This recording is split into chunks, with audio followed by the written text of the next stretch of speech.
اللہ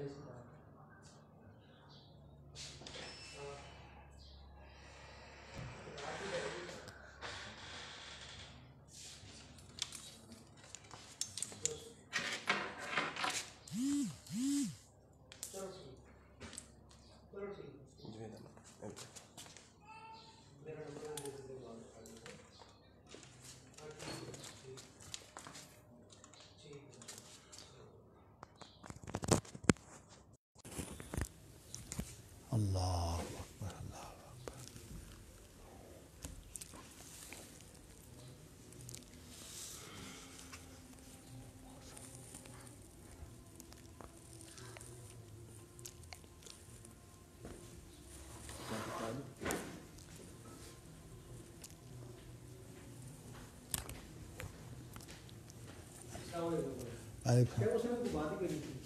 نہیں کی اس میں صرف وہ ایک ہی روایت لکھی ہے جی جمع صدیقی کے ضمن میں کیا کہ وہ حضرت خزیمہ جو تھے ابو خزیمہ یہ ہاں ابو خزیمہ حارث بن خزیمہ ہاں ٹھیک ہے یہ اکیلے لے کر آئے سورۃ توبہ کے آخری دو آیات ٹھیک ہے اور کہا کہ میں گواہی دیتا ہوں کہ میں نے اللہ کے رسول سے سنی ہے اور یاد کی ہے جس پر حضرت عثمان نے ان کی تائید کی حضرت عمر نے ان کی تائید کی اور ان کو قرآن میں درج کر لیا گیا.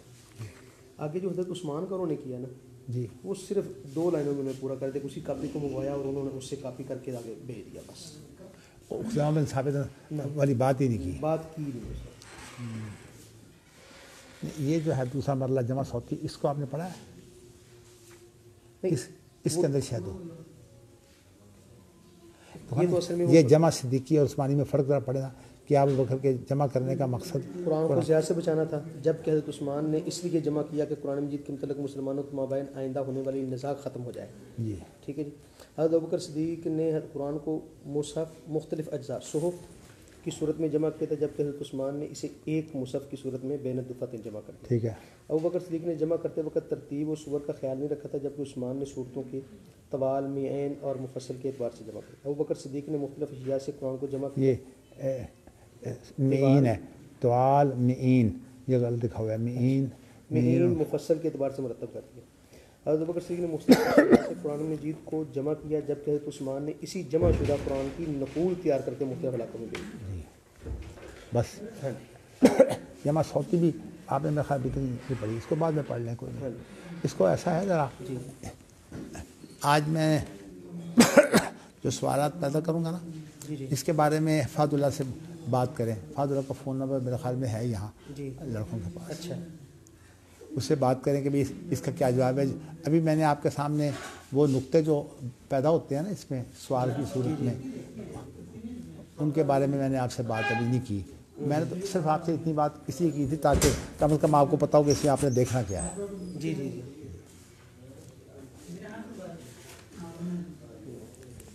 یہ تو وہی ہے جو مصری قرآن یہ کیسٹیں وغیرہ بھری ہیں نا جی وہ ہے.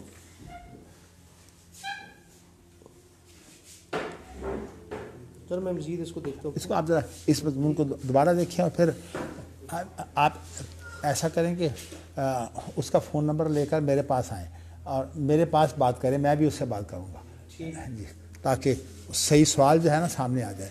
ویسے ہے یہ ذہین آدمی فہد اللہ لیکن ابھی تحقیق کا نہیں نا شوق. تحقیق کا شوق ہو تو پھر اصل میں کام بنتا ہے. صرف ذہانت کافی نہیں ہے.